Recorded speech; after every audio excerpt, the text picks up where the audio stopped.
Selamat datang di channel Pemuja Malam. Jangan lupa like, share, and subscribe ya. Terima kasih. Chapter 33. Menua bersama. Alice membuka matanya perlahan. Kepalanya masih terasa berdentum, begitu kuat, pusing. Perutnya pun terasa kram yang begitu hebatnya. Alice menarik tubuhnya sembari meringis, tetapi sebuah tangan kekar menahan tubuhnya agar tidak dapat berdiri. Alice menoleh. Jangan banyak bergerak dulu, berbalinglah. Kondisimu masih buruk. Alice menggelengkan kepala. Ia mengulurkan tangannya dan meminta Bara untuk membantunya bersandar pada kepala ranjang. Dengan telaten Bara membantu istrinya. Ia juga merapikan bantal di belakang punggung Alice agar wanita itu bisa merasa nyaman. Alice menatap Bara dengan tatapannya yang seduh. Apa ada yang tak nyaman? Apa masih sakit? Alice menggelengkan kepala perlahan. Ia memindai seluruh ruangan yang didominasi warna putih, lalu menjatuhkan pandangan matanya pada selang kecil yang terhubung ke punggung tangannya. Apa yang terjadi denganku? Bara kembali duduk di kursinya. Ia merapikan kursi itu semakin dekat ke ranjang, meraih tangan istrinya yang tidak terpasang infus, dan mengusapnya dengan penuh kasih sayang. Kamu keguguran sayang karena kandungan yang lemah dan Bara menjada ucapannya. Ia menatap wajah Alice yang begitu terkejut.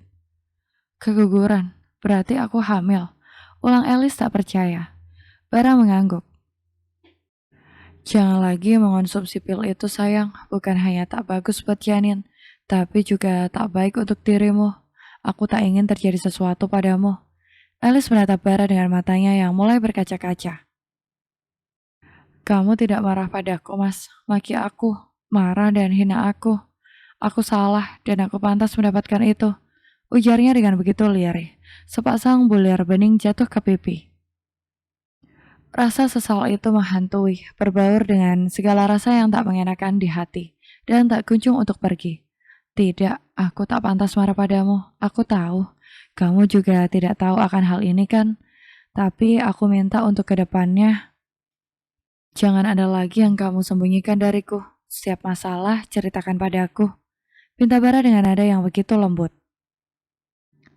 Alice kembali menangis, bukan hanya karena rasa bersalah, tetapi juga karena sikap Bara yang begitu baik padanya, hingga membuat dirinya semakin begitu kerdil.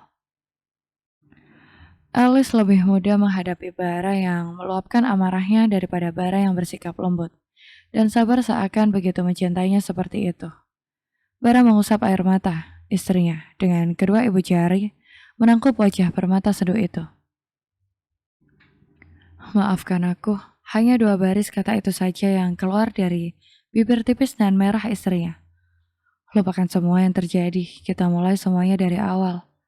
Oke, kamu, aku, dan anak-anak kita nantinya. Aku akan terima istriku dalam keadaan apapun. Baik cantik ataupun tak menarik lagi, aku ingin kita menua bersama-sama. Baik sekarang ataupun dulu, bagiku kamu tetap cantik sayang. Alice terpaku, hatinya luluh. Kata-kata yang keluar dari mulut Bara terdengar begitu manis di telinganya. Alice tersenyum.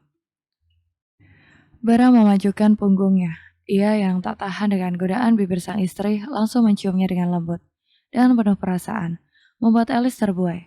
Bersama Bara, ia merasakan yang namanya dicintai dan dibutuhkan. Tak pernah sekalipun pria itu mengatakan perkataan yang menyakiti dirinya, membuat Alice merasa dihargai dalam sebuah hubungan. Rasa yang Bara berikan perlahan-lahan menghancurkan benteng pertahanan yang ia jaga dengan begitu kokohnya. Pada dasarnya semua wanita sama, mereka ingin diperlakukan dengan lembut. Suara berdeham dari mulut Vano membuat pasangan suami istri itu terkejut. Bara melepaskan tautan bibirnya dan menoleh pada adik iparnya yang sudah berdiri di depan pintu dengan senyum jenaka. Bisakah kalian berdua menghargai perasaan jomblo sepertiku yang tak memiliki tempat pelampiasan setelah melihat adegan live yang kalian pamerkan? Sungut Vano dengan bibir yang mencepik kesal. Alice mengalihkan pandangan matanya, menatap ke samping. Pipinya merona malu, menyadari dirinya terpergok oleh adiknya sendiri. Salahmu, masuk ke dalam tanpa permisi. Balas bara yang menyalahkan. Ia menarik nafas perlahan dan menghembuskannya pelan, menetalkan rasa yang baru saja bergejolak. Vano berjalan mendekat dengan wajah masam. Kalian berdua yang tak tahu tempat. Omel pemuda yang kini berambut panjang itu. Vano memilih duduk di pinggir ranjang, kakaknya di bawah kaki, tepat di samping bara yang menghadap perlawanan. Bagaimana keadaanmu, Kak? Tanya Vano beralih pada Alice. Alice menatap adiknya yang kini semakin dewasa. Begitu tampan hingga banyak wanita yang terpikat padanya. Akan tetapi, Vano masih betah sendiri. Belum ada satu orang wanita yang berhasil mengisi kekosongan hatinya itu. Baik, Mama dan Papa bagaimana keadaannya? Baik juga, mereka berdua tadi di sini menemanimu, tapi sudah pulang naik taksi. Lalu kenapa kamu masih di sini? Kenapa tidak mengantarkan mereka pulang? Vano melebarkan matanya tak percaya. Kamu mengusirku, Kak. Adik tergantengmu ini bela-belain tidur di sini untuk menjagamu. Tapi kamu justru mengusirku. Vano menundukkan kepalanya, memasang raut wajah sedih untuk mendramatisir keadaan. Bara memutar bola matanya jengah melihat aktingnya yang begitu mahir. Kenapa tidak menjadi aktor saja? Aku yakin kamu pasti akan mendapatkan piala award. Ejek Bara. Kamu lihat suamimu ini, ia tak menyukaiku. Adu Vano pada Alice, seperti anak kecil yang merengek pada ibunya, atas kenakalan temannya. Jangan percaya ucapannya, ia masih di sini karena ingin mendekati perawat cantik yang membuat matanya tergoda. Mungkin saja besok adikmu itu akan menginap di rumah sakit sebagai pasien. Cibir bara lagi pada Vano yang mengerjapkan mata, karena baru saja mendapatkan ide yang menurutnya sangat cemerlang. Alice melebarkan mata, mendengar ucapan suaminya, hal yang menggembirakan jika akhirnya adik satu-satunya ini tertarik pada seorang wanita. Kenapa aku tidak kepikiran sedari tadi ya? Ternyata kamu benar-benar jenius, kakak ipar. Vano turun dari ranjang dengan wajah yang cerah. Langkah kakinya dengan antusias pergi keluar kamar tanpa pamit ataupun berbasa basi. Alice cukup melongo dengan tindakan absurd adiknya itu. Kapan orang sehat bersemangat menjadi pasien rumah sakit? Dasar aneh. Celetuk bara tak percaya. Ia ikut tersenyum tipis melihat tingkah Vano yang sedikit impulsif. Aku jadi penasaran wanita seperti apa yang membuatnya menjadi seantusias ini. Tanya Alice menatap wajah suaminya. Wanita berlesung pipi dan sedikit cerewet yang menjadi perawat di bangsal sebelah. Kenapa kamu bisa tahu? Alice memicingkan mata menatap suaminya curiga. Jangan berpikiran yang aneh-aneh. Tentu saja aku tahu, karena aku melihat dengan mata kepalaku sendiri. Bagaimana tingkah konyol adikmu itu, seperti ulat bulu, selalu menempel membuat bulu kuduku merinding. Alice tertawa. Vano memang tipe lelaki yang sulit tertarik dengan wanita lain. Tetapi sekalinya ia tertarik, pemuda itu akan melakukan apa saja untuk mendapatkan apa yang ia inginkan. Alice masih ingat bagaimana dulu adiknya itu baru mulai tertarik dengan lawan jenis. Lawan yang ia pilih justru wanita yang usianya terpaut jauh darinya. Hingga cinta pertamanya kandas karena wanita itu lebih dulu menikah, meninggalkan Vano yang masih memakai seragam putih abu-abu. Menjadi patah hati seorang diri. Kenapa melihatku seperti itu? Tanya Alice yang seketika menghentikan tawanya. Tatapan mata suaminya yang begitu intens serta sapuan lembut di punggung tangan Alice menjadikan wanita itu salah tingkah. Senyumlah seperti itu di dekatku sayang, agar aku tahu kamu selalu bahagia bersamaku. Ujar bara membuat pipi Alice kembali memanas. Kalimat yang keluar dari mulut bara seperti gombalan receh terdengar di telinga Alice, yang mampu membuat hatinya ketar-ketir. Menghadirkan rona di wajah Alice kembali muncul. Jantungnya seakan sedang melompat-lompat riang. Jika kemarahan adalah nyala api yang meledak, maka kelembutan adalah hujan yang memadamkan. Kasih sayang adalah pembatas untuk segala tindakan yang menyakitkan. Selama hati menyayangi seseorang, maka tindakan tak akan pernah melukai perasaan orang yang disayangi tersebut. Apa yang sedang kamu lihat, sayang? Bara mendekati Alice yang sedang duduk diam di samping jendela kaca. Lelaki itu mencium puncak kepala istrinya dengan sayang.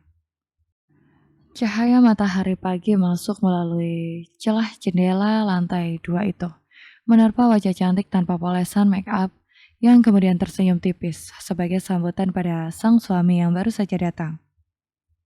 Alice tak menjawab, namun pandangan matanya kembali pada objek yang sedari tadi ia perhatikan dengan begitu intens. Bara mengikuti pandangan mata Alice. Ia pun ikut tersenyum, seakan mengerti apa yang ada dalam pikiran sang istri sekarang. Dua orang anak kecil, perempuan kecil sekitar umur 5 tahun, sedangkan laki-laki berumur 8 atau 10 tahun. Kedua bocah itu saling bekerja sama untuk mengambil jambu yang sedang tumbuh di halaman rumah sakit itu. Sesekali bocah perempuan berteriak dan mengarahkan sang kakak ke arah jambu yang lebih besar dan merah. Cantik ya, ucap Alice tanpa sadar. Tentu, apalagi jika ia mirip denganmu. Suara Bara terdengar begitu lembut, menggetarkan hati wanita yang masih mengenakan pakaian pasien rumah sakit itu. Pipi Alice menghangat dengan semburat merah, secerah mentari pagi yang berkilau indah. Alice menatap Bara bertepatan dengan Bara yang beralih menatapnya. Bagaimana jika mirip denganmu lagi? Ucap Alice lirih, mengingat betapa miripnya Noah dengan lelaki yang ada di sampingnya saat ini. Itu artinya kamu sangat mencintaiku, sayang, dan aku sangat tersanjung akan hal itu. Balas Bara kemudian mendaratkan kecupan lembut di kening istrinya. Hati Alice semakin menghangat. Ia memejamkan mata sejenak, menikmati kasih sayang yang tak pernah ia bayangkan bisa ia dapatkan dari seorang lelaki bergelar suami. Tetapi itu tidak adil. Aku yang mengandungnya selama 9 bulan, tetapi semuanya justru mirip denganmu. Derai tawa Bara mulai terdengar begitu renyah. Ia merangkul tubuh Alice dari belakang, membungkukkan punggungnya dan menyusupkan kepalanya di ceruk leher sang istri. Mereka kembali menatap dua bocah itu yang kini tertawa riang dengan setumpuk jambu di dalam baju masing-masing yang dijadikan wadah. Oke, kalau begitu gayanya sedikit diubah-ubah agar cetakannya mirip denganmu. Wajah Alice semakin memerah mendengar bisikan Bara di telinganya. Bahkan pria itu mengecup lehernya yang hampir saja meninggalkan bercak kemerahan walau hanya setitik tinta.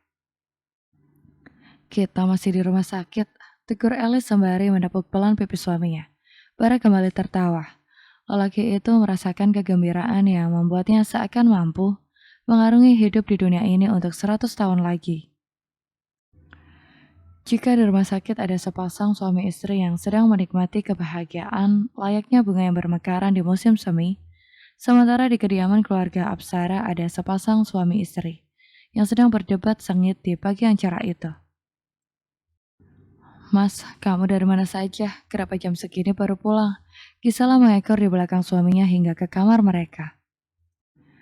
Wanita yang memakai blus orange dan celana kain putih itu sedari tadi ingin mengomel sejak suaminya muncul dari balik pintu depan. Tetapi ia tahan karena ada kedua mertuanya yang sedang menikmati sarapan pagi di meja makan.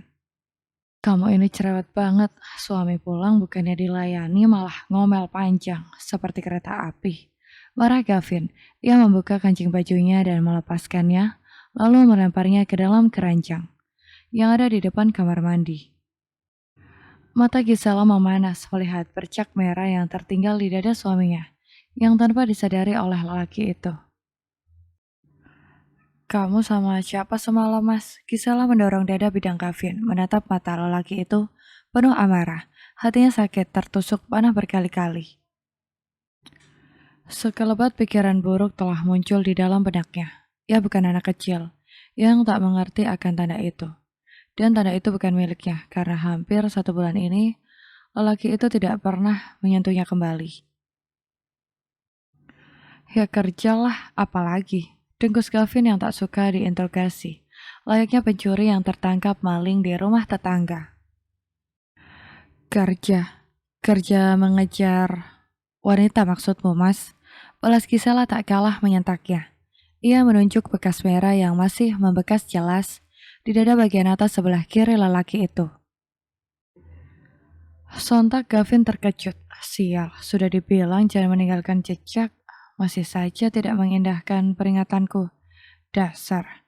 Rutuk Gavin di dalam hati terhadap seseorang yang semalam ia bayar untuk.